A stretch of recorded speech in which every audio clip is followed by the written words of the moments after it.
लोकनायक जयप्रकाश नारायण जयंती पर लखनऊ में जेपीएनआईसी का गेट सियासत का अखाड़ा बन गया।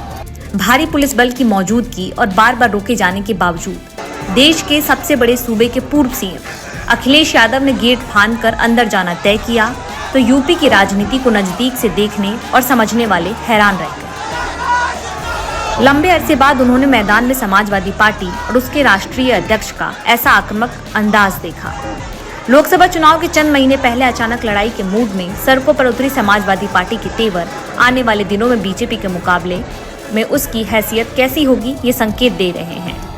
पार्टी अध्यक्ष अखिलेश यादव ने तो सुबह एक्स पर अपनी पोस्ट के जरिए ये तक कह दिया कि बीजेपी अगर चाहती है तो यही सही। अखिलेश यादव ने सुबह 8:15 पर एक्स पर अपनी पोस्ट में तल्ख तेवर दिखा दिए। उन्होंने लिखा कि अब क्या माल्यार्पण के लिए भी जयप्रकाश नारायण जी की तरह संपूर्ण क्रांति का आह्वान करना पड़ेगा। अगर बीजेपी को यही मंजूर है तो यही सही। इसके बाद जेपीएनआईसी के अंदर जयप्रकाश की प्रतिमा पर माल्यार्पण करने के बाद समाजवादी पार्टी के अध्यक्ष अखिलेश यादव ने सीएम योगी और बीजेपी पर भी जमकर निशाना साधा। और ये कोई पहली बार नहीं है कि इस जेपी समाजवाद म्यूजियम में हम लोग माल्यार्पण करने पहली बार आ रहे हों, लेकिन पता नहीं सरकार टीन की शेड लगा करके, टीनें लगा करके, दरवाजा बंद कर करके, ताला लगा करके पता नहीं क्या बताना चाहती थी। जनता की शक्ति के सामने सरकार की शक्ति का कुछ असर नहीं है। मुझे दुख इस बात का है कि पुलिस लगा करके यहाँ रोक रहे हैं। अधिकारी इस बात के लिए तैयार नहीं है कि किससे पूछें, तो कम से कम ये देश की और प्रदेश की जनता जाने और लोग जाने आखिरकार कौन रोक रहा है।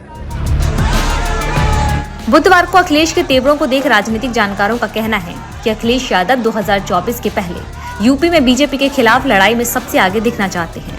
इंडिया गठबंधन में समाजवादी पार्टी यूपी में सबसे बड़ा दल भी है, लेकिन इधर जातीय जनगणना का समर्थन कर कांग्रेस और अन्य पार्टियां भी सपा के आधार वोट बैंक को टारगेट कर रही हैं। ऐसे में अखिलेश के लिए जरूरी है कि गठबंधन में नंबर 1 की पोजीशन पर बने रहते हुए अपने तेवरों से नंबर 1 से नंबर 2 के बीच का गैप बढ़ा हुआ भी रखें।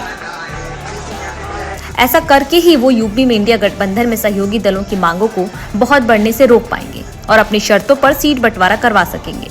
उधर जनता के बीच भी ये संदेश जाएगा कि यूपी की मुख्य विपक्षी पार्टी सपा पूरे फॉर्म में है। जानकारों का कहना है कि बुधवार को अखिलेश ने गेट फांदने वाला तेवर दिखाकर समाजवादी पार्टी कार्यकर्ताओं का जोश बढ़ा दिया। जेपी के नाम पर सपा एक बार फिर पुराने तेवर में दिखने की कोशिश कर सकती है।